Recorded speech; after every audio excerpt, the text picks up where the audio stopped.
नमस्कार. एमपी मधील एक घटना. खंडवा जिल्हा. एक महिला शेतामध्ये राहत होती, जिथं 90 वर्ष.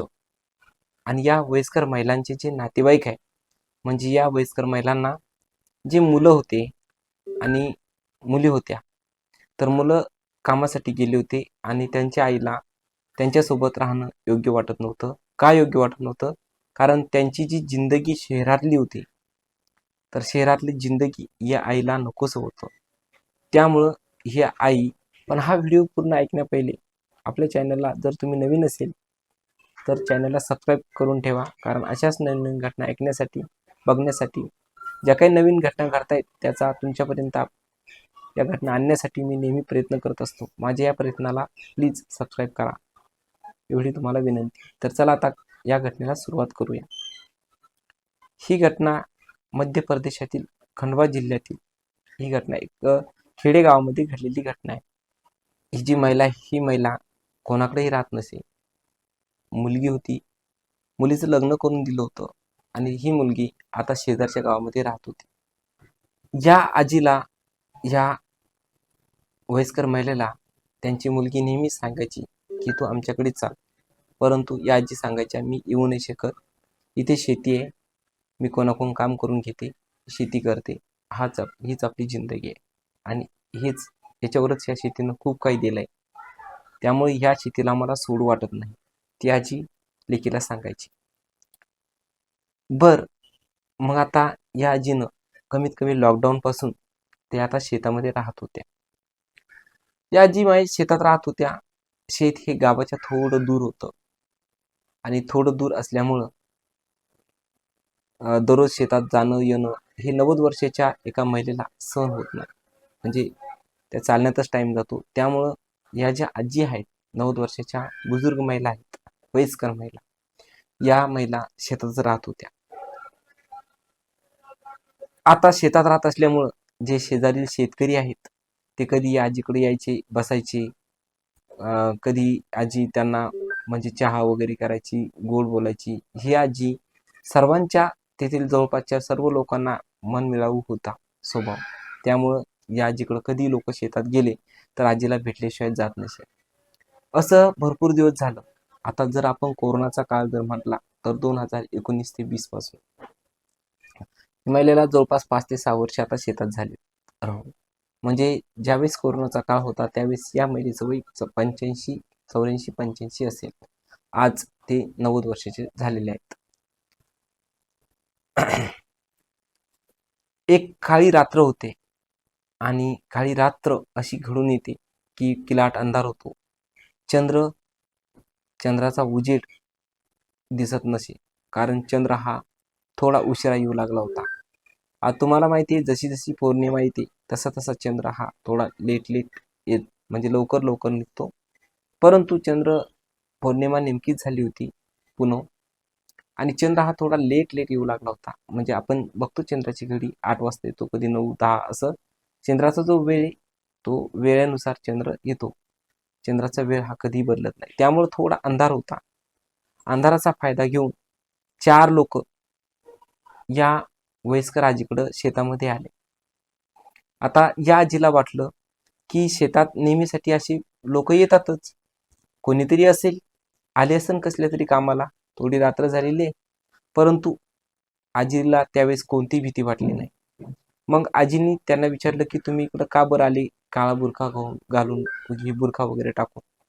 तर त्यावेळेस त्या लोकांनी या आजीला एकही शब्द बोलले नाही.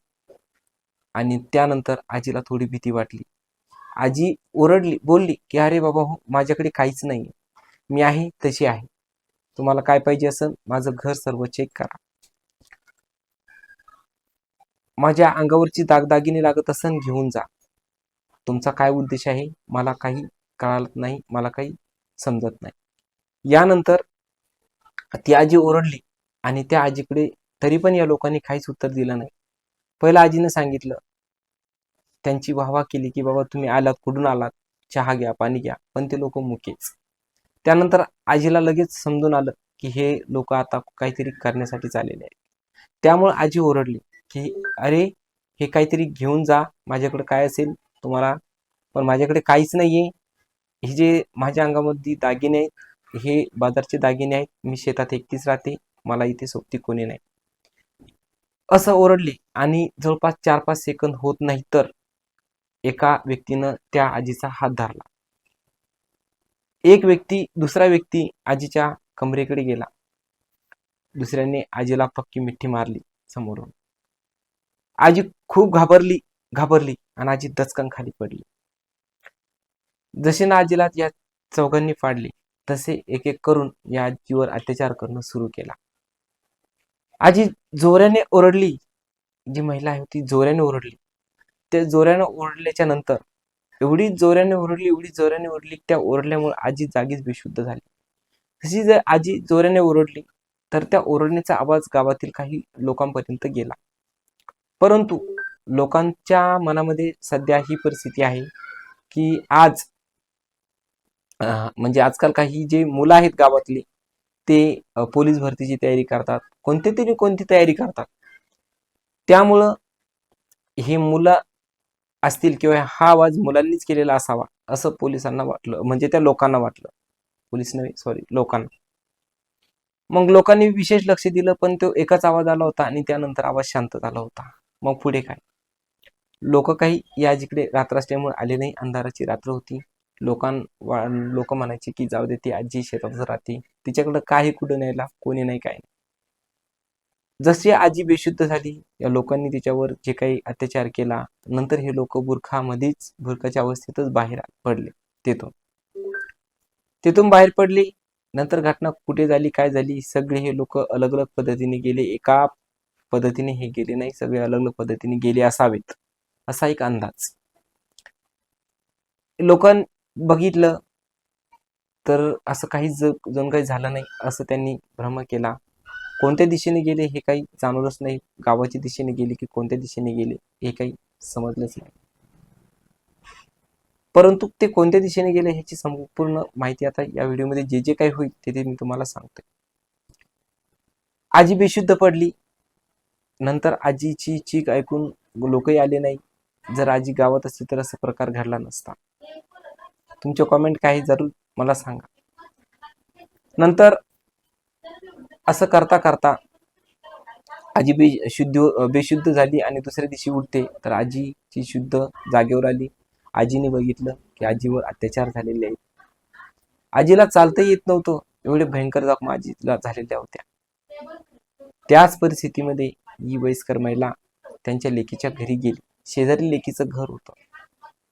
लेकीच्या घरी गेल्याच्या नंतर संपूर्ण घटना लेकीला सांगितली की लेकीसोबत काय काय घटना घडलेली आहे.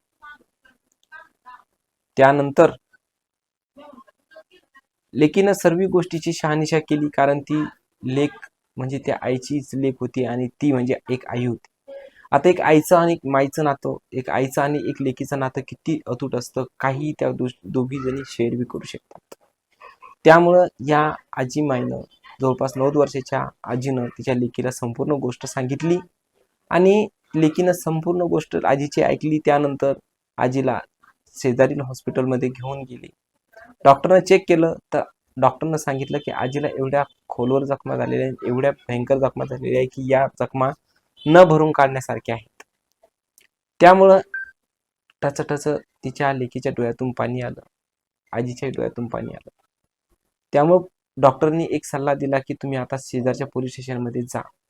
आज या आजीसोबत अशी घटना घडली जेणेकरून ही जखम भरता येत नाही. ही घटना दुसरीकडे उद्या कोणाही सोबत होऊ शकते. तुम्ही जरूर पोलीस स्टेशनमध्ये गेले पाहिजे. त्यामुळं हे पोलीस स्टेशनमध्ये गेले आणि पोलीस स्टेशनमध्ये गेल्याच्या नंतर पोलिसांना संपूर्ण हकीकत सांगितली. पोलिसांनी बघितलं, डॉक्टरचे डॉक्युमेंट बघितले सर्व. जशी घटना घडली तेव्हा काही पोलिसांच्या मस्तकात खरंच आग शिरली. मग पुढे काय? पोलिसांनी या गोष्टीचा शोधाशोध सुरू करणं चालू केलं. ही घटना वरच्या अधिकाऱ्यापर्यंत, जो अधीक्षक आहे तर अधीक्षकापर्यंत ही घटना गेली.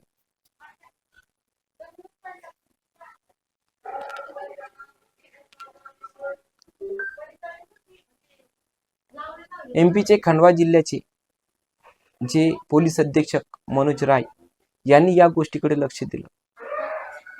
एवढी भयंकर घटना आणि या घटनामुळे हा झालेला अत्याचार या एसपी ला सुद्धा सहन झाला नाही. त्याने लगेच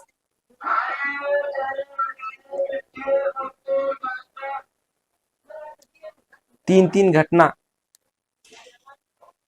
अशा पद्धतीच्या घडल्यात की जेणेकरून या 3 प्रकारच्या अलग अलग घटना, जसे की पहिलं आजीला फसवलं, त्यानंतर आजीवर गँगनं अत्याचार केला, त्यानंतर त्या आजीच्या ते चोरी करण्यासाठी सुद्धा गेले असावे, असे वेगवेगळे आरोप दिसून येत होते. त्यामुळे पोलिसांनी या गोष्टीकडे विशेष लक्ष दिलं आणि त्या आरोपींना पकडण्याचा प्रयत्न चालू केला. आज पोलीस या गोष्टीचा शोध घेत आहेत की हे नेमके आरोपी आहेत कोण. आज या वयस्कर महिलावर हा जो अन्याय अत्याचार घडलेला आहे हा किती मोठा आहे. कारण ही आजी कोणाला तर मारू शकत नाही, कोणाला काही करू शकत नाही. आणि हे जे 4 लोक आहेत बुरखा घालून आजीकडे आलेले आहेत, तर आज अशा काही घटना होऊ शकतात. त्यामुळे या लोकांना पहिलं पकडून यांना योग्य म्हणजे जी सजा आहे ती भेटलीच पाहिजे.